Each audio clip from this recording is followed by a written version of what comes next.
By definition, an omnivore is an animal that will feed on any kind or many different kinds of food, including both plants and animals. Michael Pollan talks about the challenges of our food system in his novel, The Omnivore's Dilemma. Today we will be focusing primarily on the industrial food system. So, Austin, how is our industrial food system organized here in the United States? Well, in the book, Michael follows George Naylor in this process. Our food system is heavily influenced by corn, where farmers plant genetically modified versions of the crop on a farm and use fertilizers to help increase the yield. Big companies like Cargill and ADM bring the corn into a grain elevator. They bring the corn to feedlots to feed the cattle. They kill the fattened animals and sell it as meat. Then the meat goes into a processing plant that uses the meat for complex foods that we eat. Michael calls the end food product industrial food, which he defined as any food whose provenance is so complex or obscure that it requires expert help to ascertain, on page 17. Why is it structured in this fashion? The principal task of the industrial system is to find the people and animals to consume the crop, to burn them, and the nation to import them, since the industrial system allows a high supply for crops, especially corn, as stated on page 62.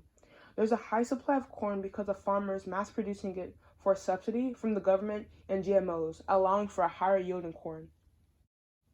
What do you think are some of the major advantages and disadvantages of the system?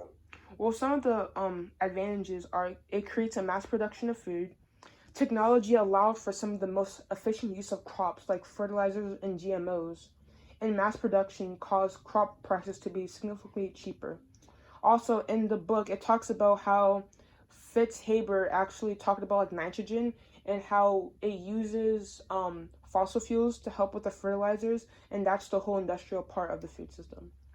Yeah, didn't the book talk a lot about fossil fuels being used up for specific crops like corn? Yeah, and that's why it's really called the industrial food system, because it uses like fossil fuels, which is like a very industrial type of thing. The disadvantages are big companies like Cargill and ADM controlling the food products, the conditions, and the whole process, and it's talked about more on page 63. Mistreatment of animals, bloat from corn, which is gas inflation in the rumen, on page 77. And many farmers go in debt in order to comply with the company's rules in the hope of keeping a contract. There's heavy investments to buy technology for the use of mass production, pollution because of excess spilled fertilizers on fields ending up in rivers, on page 68. Degrades the land and takes a lot of money out of the federal treasury because of subsidy, which is talked about on page 54. And the overuse of antibiotics is starting to create a superbug for use of growth, on page 78.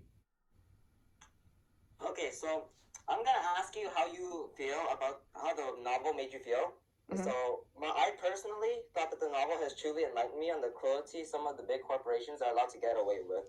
Like with the bloat and everything, like they don't really fix that problem. They just kind of let it happen without doing much. They are using antibiotics just to promote growth rather than actually fixing or like helping with any of the diseases that the cows can contract. But of course, by human nature, though, most people will not stop eating meat. And even if they were, the big companies won't stop just because of one measly customer who's not happy with the food system. We will be informed of all the abuse that animals are put through, but it won't really matter. Will we stop eating burgers, chicken, steak, and other meat products? No, we probably won't. We're just going to continue our lives as if this was never an issue in the first place. Yeah, that's actually really the sad part. I personally think that after reading part one of this book has made me really think about how we get our food. Before reading, I honestly thought that we got our food straight from a farm. I realized how ignorant I was about how we get our food. The animals are like slaves and how they are forced to eat stuff they can't really digest and are killed after their use is done. Now I really understand why people become vegetarians. I would become vegetarian, but meat tastes way too good. Also, this way we eat isn't good for us. This is true because of how many disadvantages there are in the industrial food system than advantages. Hopefully in the future we'll find a better way to get our food. I might have to convert to the organic lifestyle, to be honest. To be honest, after this whole thing, I hope I might one day I'll hope to finish reading the book. I don't know about you, but that's my goal. Very interesting, very interesting. Well, this is our podcast. Dr. Prep, please give us a satisfactory grade. I just want to give bonus points. And Kevin, anything else to say? I promise I read. I swear I wasn't Carrie. I did my part. Chapters 4 through 7. I swear on my life. Okay, yeah. And I think if we use enough fancy terms, he's gonna think we read. of course, that's why I'm adding industrial food, and it has the word provenance in it. I don't even know what that word means. Michael. I don't even know what that word means. Michael 1. Should I lie and say that I'll finish reading the book? No. He might give you a quiz. He might give you a quiz. I might say, like, after reading part 1 of this book, you know, my feet, I really want to finish reading. Yeah, after reading part 1 of this book, I have felt compelled to finish the Wait, rest I of low-key the want novel. to put My that, own- like, the word is not knowing, but people use it for any reason. The word is what?